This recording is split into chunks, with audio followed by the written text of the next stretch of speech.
திமுக கூட்டணியில் விடுதலை சிறுத்தைகள் கட்சிக்கு 8 தொகுதிகள் ஒதுக்கீடு செய்யப்பட்டுள்ளது.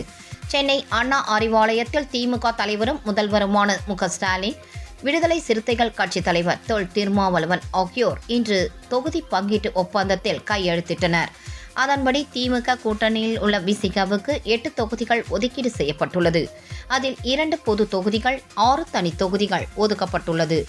திமுக கூட்டணியில் இதுவரை காங்கிரசுக்கு 28, விசிகாவுக்கு 8, இந்திய கம்யூனிஸ்ட் 5, மார்க்சிஸ்ட் கம்யூனிஸ்ட் 5, மதிமுக 4, இந்திய யூனியன் முஸ்லீம் லீக் 2, மனிதநேய மக்கள் கட்சி 2, கோமதிக 2 என தொகுதிகள் ஒதுக்கப்பட்டுள்ளன.